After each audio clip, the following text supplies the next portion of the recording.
Occasion ఏదైనా location ఎక్కడైనా తెలుగువారి వేడుక అంటే ఆలివ్ మిఠాయి ఉండాల్సిందే. మన దేశంలో గ్లాస్ బ్రిడ్జ్ ఎక్కడుంది?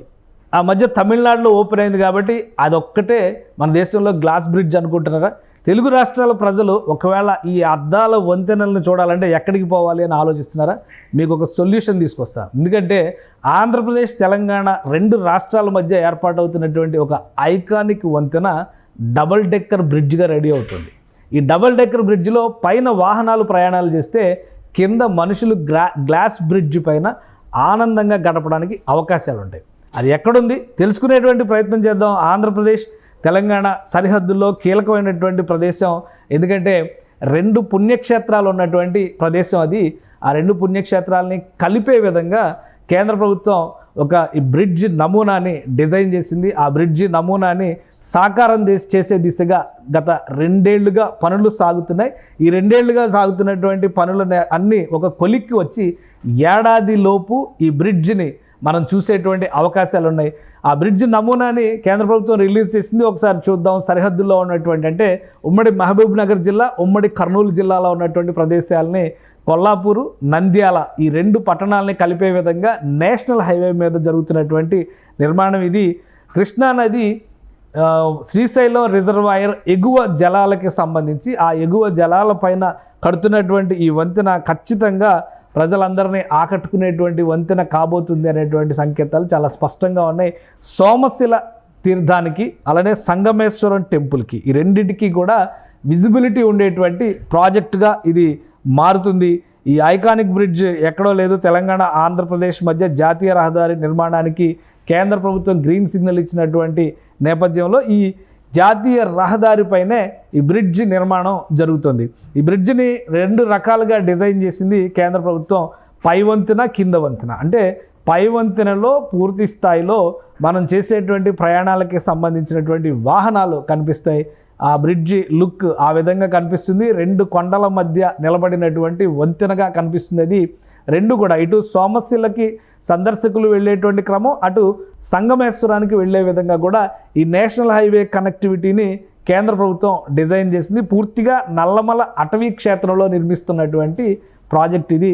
వై జంక్షన్ తరహాలో 2 చోట్ల కూడా వై జంక్షన్స్ ఉంటాయి. ఈ వై జంక్షన్స్ చూసేటువంటి వాళ్ళకి ఎలా ఉంటాయంటే జాతీయ రహదారి కాబట్టి అక్కడ ఉండేటువంటి విస్తారమైనటువంటి అవకాశాలు. NH 167 167K ఈ రహదారికి సంబంధించినటువంటి మార్గంలో ఇది నిర్మిస్తున్నారు. ఈ బ్రిడ్జి నమూనా అయితే అది దూరం నుంచి చూసే వాళ్ళకి నార్మల్ కేబుల్ బ్రిడ్జిగా, ఒక సస్పెన్షన్ బ్రిడ్జిగా కృష్ణానది పైన చేస్తున్నటువంటి నిర్మాణంగా మాత్రమే కనిపిస్తుంది. 400 మీటర్ల వంతెన, అటు 192 మీటర్లు, ఇటు 192 మీటర్లతో చేసినటువంటి ఒకే ఒక పిల్లర్, అటొక పిల్లర్ ఇటొక పిల్లర్, ఈ 2 పిల్లర్లపైనే నిలబడి ఉంటుంది. పూర్తి స్థాయిలో కేబుల్ పైన ఆధారంగా నడిచేటువంటి బ్రిడ్జ్ ఇది. 4 లేన్ల రహదారిగా, 4 వరుసల రహదారిగా దీన్ని నిర్మిస్తున్నారు. ఇది బ్రిడ్జ్ పైన వెళ్ళేటువంటి సమయంలో కలిగేటువంటి అనుభూతి. ఈ బ్రిడ్జి పైన నిర్మాణం పైన కూడా సంప్రదాయమైనటువంటి దక్షిణాది ఆలయ నిర్మాణానికి సంబంధించినటువంటి శైలిని అనుసరిస్తూ ఈ బ్రిడ్జ్ డిజైన్ని రూపొందించారు. దీని దిగువ భాగంలో గ్లాస్ బ్రిడ్జ్ని డిజైన్ చేశారు. దాన్ని కూడా మనం ఆ దృశ్యాలను కూడా చూడొచ్చు. కేంద్ర ప్రభుత్వం ఇది రిలీజ్ చేసినటువంటి దృశ్యాలు ఇవి.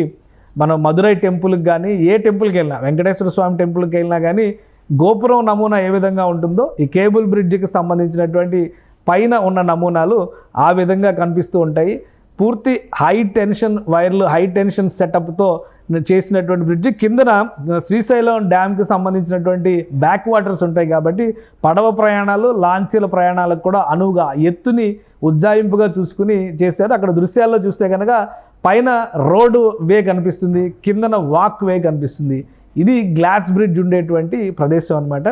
కిందన వెళ్ళేటువంటి పడవలను కూడా చాలా క్లియర్గా చూడొచ్చు. ఈ గ్లాస్ బ్రిడ్జ్ పైన ఇక్కడ ఇది హై టెన్స్డ్ గ్లాస్ని ఏర్పాటు చేస్తూ పెడెస్ట్రియన్ వాక్వేని దీని కింద నిర్మించారు. ఒక బ్రహ్మాండమైనటువంటి టూరిస్ట్ స్పాట్ అవుతుంది. ఎందుకంటే ఈ చుట్టుపక్కల ఉన్నటువంటి ప్రదేశాలన్నింటిలో కూడా మంచి తీర్థక్షేత్రాలు ఉన్నటువంటి పరిస్థితి ఉంది కాబట్టి పెద్ద ఎత్తున ఇక్కడ భక్తులకు వస్తారు. అటు ఆంధ్ర, తెలంగాణ 2 రాష్ట్రాలకు సంబంధించినటువంటి పర్యాటకుల్ని కూడా ఇది పెద్ద ఎత్తున ఆకర్షిస్తుంది.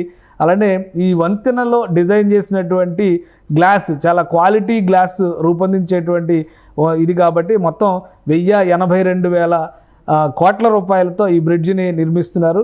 సంగమేశ్వరం ఆలయాన్ని, సోమేశ్వర ఆలయాన్ని కలిపేటువంటి వంతెన ఇది. మొత్తం 1.77 కిలోమీటర్ల దూరంలో ఉండే విధంగా ఈ బ్రిడ్జిని నిర్మిస్తున్నారు. కేవలం 2 పిల్లర్ల మధ్య జరుగుతున్నటువంటి నిర్మాణం ఇది.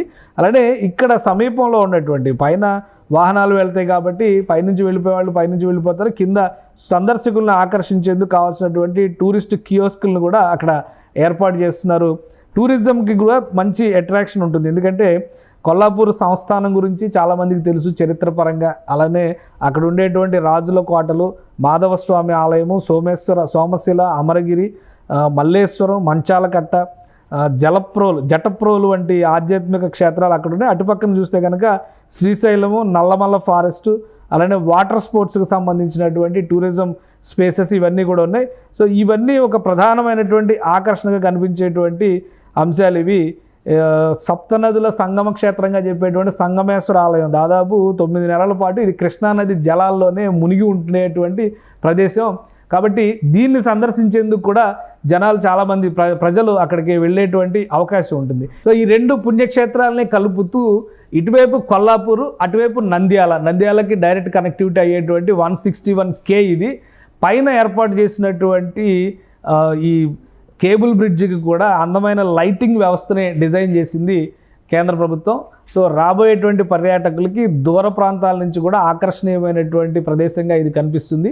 సో ఇదొక బ్రహ్మాండమైన ఐకానిక్ బ్రిడ్జ్ అవుతుంది. ఈ బ్రిడ్జ్ వచ్చిన తర్వాత ఈ ప్రాంతం మొత్తం టూరిజం పరంగా కూడా అభివృద్ధి చెందడానికి ఆస్కారం ఉంటుంది. శ్రీశైలం వెళ్ళేటువంటి భక్తులకి, హైదరాబాద్ నుంచి తిరుపతి వెళ్ళేటువంటి భక్తులకి ఇదొక బ్రహ్మాండమైనటువంటి పర్యాటక ప్రదేశంగా భవిష్యత్తులో మారబోతుంది.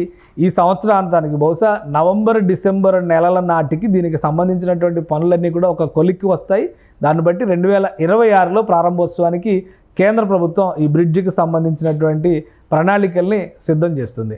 సో ఏపీ, తెలంగాణలో ఉండేటువంటి పర్యాటక ప్రేమికులు ఈ ప్రాంతాన్ని సందర్శించడానికి రెడీగా ఉండొచ్చు. గ్లాస్ బ్రిడ్జ్ కోసం తమిళనాడు శివారుల దాకా వెళ్లాల్సినటువంటి అవసరం లేదు. కృష్ణానది, ఆంధ్ర తెలంగాణ బార్డర్.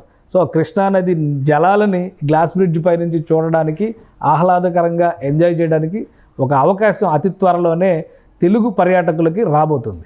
సుమన్ టీవీలో మీ పర్సనల్ అండ్ బిజినెస్ ప్రమోషన్స్ కోసం కింది నెంబర్కి కాంటాక్ట్ చేయండి.